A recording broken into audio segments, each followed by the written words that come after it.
안녕하십니까. 인문학 연구소 인연입니다.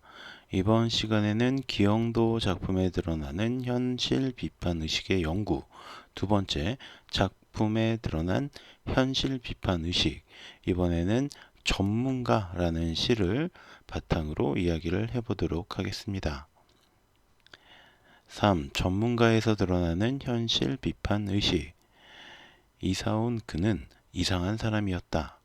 그의 집 담장들은 모두 빛나는 유리들로 세워져 있었다.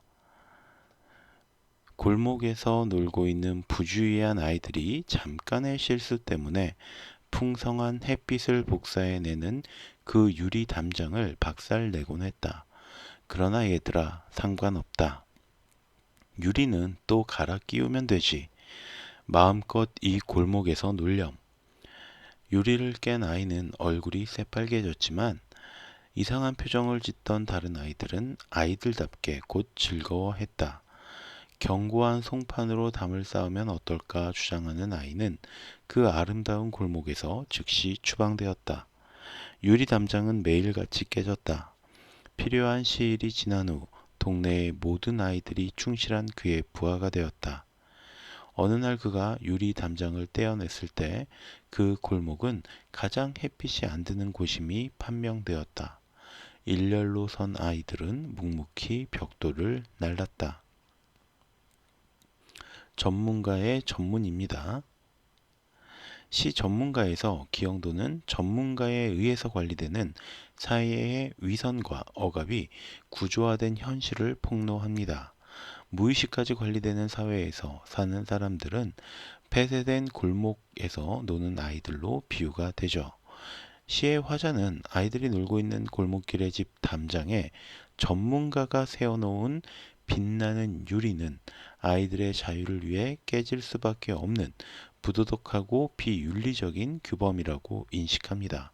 그리고 화자는 그것을 견고한 송판의 담으로 바꾸자고 주장하던 아이는 그 아름다운 골목에서 즉시 추방당했다는 폐쇄된 골목, 즉 사회의 부조리를 고발하고 있습니다. 어느 날 위선과 허위의 유리 담장을 떼어냈을 때 그 골목에서 놀던 아이들은 그곳이 즐거운 놀이터가 아니라 삶의 빛이 제거된 채 묵묵히 줄지어 노동을 착취당하는 사회인 것을 알게 되는 것이죠. 이 시에서 전문가는 외부로부터 들어온 이방인임을 드러내고 있습니다. 이사 온 그 이상한 사람은 그곳의 상식과 고정관념을 깨고 담장들은 모두 유리로 세워 놓았습니다. 그리고 그는 부주의한 아이들의 잠깐 실수 때문에 깨어진 유리 담장에 대해서 담백하게 맞이하는 위선자의 모습을 드러냅니다. 즉 철저히 선으로 표면을 감싼 현실 세계를 표현하고 있는 것입니다. 물질화되고 기계화된 현실이 편리와 단순함으로 사람들의 환심을 사듯이 그 전문가 역시 철저한 위선으로 그 동네 골목에서 환심을 얻는 것이죠. 하지만 그는 어디까지나 위선자이고 그렇기에 현실에 반하는 생각을 가진 자는 철저히 무시되고 외면당하게 됩니다. 시인은 그것을 골목에서의 추방이라고 표현을 하고 있죠. 일종의 당근과 채찍이라는 고전적이지만 확실한 수단으로 골목을 장악한 전문가는 결국 아이들의 노동력을 착취하는 인물일 뿐입니다. 그것이 바로 시인 기영도의 눈에 비친 현실의 냉혹한 모습인 것이죠. 이 냉혹한 현실의 모습은 바로 서울의 모습을 의미하고 있습니다. 그가 살았던 소아리에서 본 서울과 그 서울의 부조리를 시인은 추악하게 보았던 것 같습니다. 이러한 서울의 추악함에 관해서는 조치원이나 대학 시절에서 잘 드러나고 있습니다. 서울은 좋은 곳입니다. 사람들에게 분노를 가르쳐 주니까요. 덕분에 저는 도둑질 말고는 다 해보았답니다.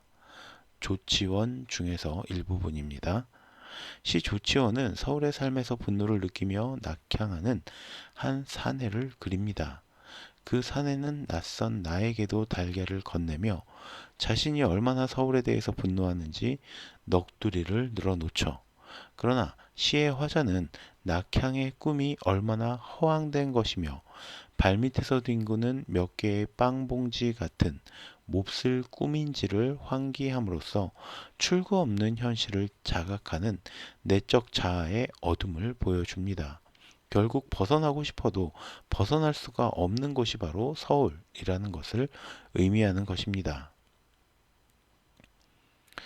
서울의 삶이 그에게 왜 분노와 외로움을 겪게 했는가는 시 대학 시절에도 잘 반영되어 있습니다.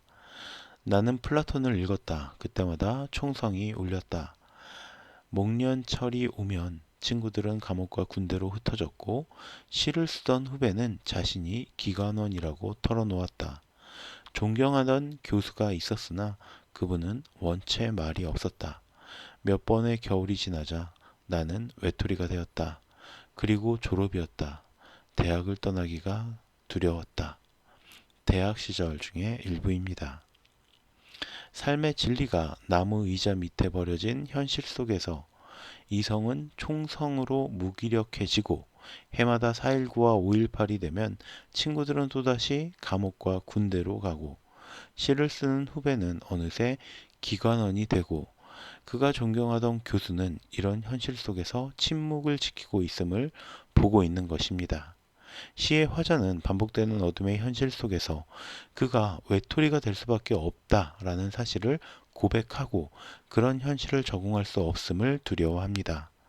두려워하는 자아를 응시하는 시인의 의식은 두려움 자체로 끝나는 것이 아닙니다. 기영도는 실존적 고뇌로 바라보기 시작합니다. 80년대 대부분의 시인들이 민중과 해체를 격렬하게 양식화 혹은 전투, 모험의 부피로 쏟아내고 있을 때 그는 묵묵히 혼자서 삶을 읽으면서 전문가에 의해서 관리되는 사회의 모습을 진지하게 기록했습니다. 그는 억압으로부터의 해방을 꿈꾸지만 자신의 발언 역시 억압의 일종으로 기능할 수 있음을 경계합니다. 그는 서투른 낭만주의적 모험을 배격하기 위해 어둠의 이미지를 지속적으로 사용하면서 신중한 비판 의식과 내적 성찰을 통해 동시대의 젊은 시인들이 힘으로 밀어붙이는 문학으로부터 분별성을 획득하고 개성적인 세계를 구축하고자 했던 것이죠. 자, 오늘은 이렇게 전문가라는 시를 바탕으로 기영도의 현실 비판 의식을 정리해 보았습니다. 오늘 이야기는 여기서 마치도록 하고요. 저는 다음 시간에 또 다른 컨텐츠로 찾아뵙도록 하겠습니다. 오늘 제가 들려드린 이야기가 여러분의 흥미와 호기심을 조금이라도 만족시켜 드렸다면 구독과 좋아요도 부탁드리겠습니다. 감사합니다.